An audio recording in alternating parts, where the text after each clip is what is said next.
আসসালামু আলাইকুম রহমতুল্লাহ। পাইলস বা হেমরয়েড এই রোগটি কেন হয়, এই রোগটি কি, আর এই রোগটি কি ওষুধ দিয়ে ভালো করা সম্ভব কিনা। এখন পাইলস হচ্ছে আমাদের যে পায়খানার দ্বার, এই পায়খানার দ্বারকে বিভিন্ন ধরনের ইনজুরি বা ক্ষত থেকে রক্ষা করার জন্য কিছু কুশন থাকে, কিছু মাংসপিণ্ড থাকে। তো অনেক সময় এই মাংসপিণ্ডগুলো ক্ষতিগ্রস্ত হয়ে এই পাইলস রোগটি সৃষ্টি হয়। সেটা কিভাবে?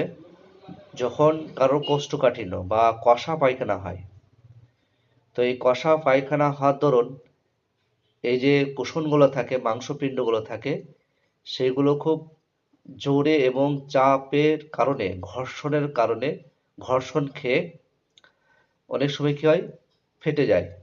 আর ওখান থেকে ফিনকি দিয়ে রক্ত বার হয়ে আসে।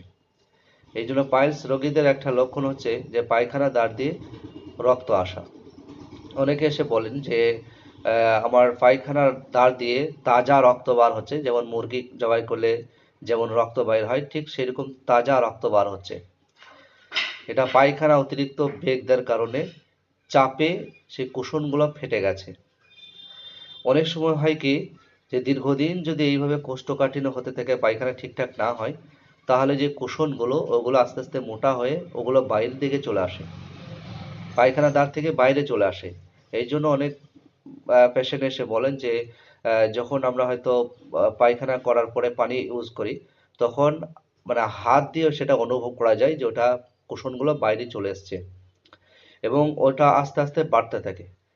তার 1, 2, 3, 4 গ্রেড পর্যন্ত হয়ে থাকে। তো দীর্ঘদিন যদি এইভাবে চলতেই থাকে, তাহলে পরে কুশনগুলো একদম বাইরে চলে আসে। এমন সময় সেগুলোকে আহ, আঙ্গুল দিয়ে পর্যন্ত ভিতর দিয়ে ঢোকাতে হয়। এই সমস্যা একটা বড় সমস্যা। যদি এটা দীর্ঘদিন থাকে, তাহলে সেখান থেকে রক্ত এবং পুঁজ জমবে, এবং সেখান থেকে আস্তে আস্তে জটিল রোগে রূপান্তরিত হতে পারে। তো এই পাইলস রোগের অবশ্যই চিকিৎসা করা দরকার, অবহেলা না করা। তো সর্বপ্রথমে পাইলস রোগ কেন হচ্ছে সেই দিকে ধ্যান রাখা, যে এর মূল কারণ হচ্ছে কোষ্ঠকাঠিন্য, কষা পায়খানা। তো কষা পায়খানাকে কিভাবে ভালো করা যায়, তার জন্য আপনারা বেশ কিছু আহ, আছে, ঘরোয়া পদ্ধতি আছে, সেগুলো তো ব্যবহার করবেন, এবং খাবার এবং ঠিকঠাক ঘুমের দিকে আপনারা ধ্যান দিবেন। তারপরে আপনারা ওষুধের দিকে যাবেন। তো পানি ঠিকঠাক খাবেন, ফাইবার জাতীয় খাবার বেশি করে খাবেন, যাতে করে পায়খানাটা আপনার তরল হয়, নরম হয়। তাহলে পরে কুশনের উপরে বা পায়খানার দ্বারা যে মাংসপেশি যেগুলো পায়খানা দ্বারকে প্রোটেকশন করছে, ওগুলো আপনার ভালো থাকবে, সুস্থ। আর সাথে সাথে আপনাকে ওষুধ ব্যবহার করতে হবে। তো আমার কাছে একটা ওষুধ আছে, এই যে অ্যালেন পাইলস কেয়ার, মানে A26, অ্যালেন পাইলস কেয়ার। এই ওষুধটি যদি দিনে 3 বার 10 ফোঁটা করে খাওয়া যায়, সকাল দুপুর সন্ধ্যা, 2 চামচ হালকা কুসুম গরম পানি দিয়ে 10 ফোঁটা এই ওষুধটি মিশিয়ে আপনারা সেবন করুন। একটা সময় আস্তে আস্তে আপনি পায়েল থেকে মুক্তি পেয়ে যাবেন। আসসালামু আলাইকুম রহমতুল্লাহ।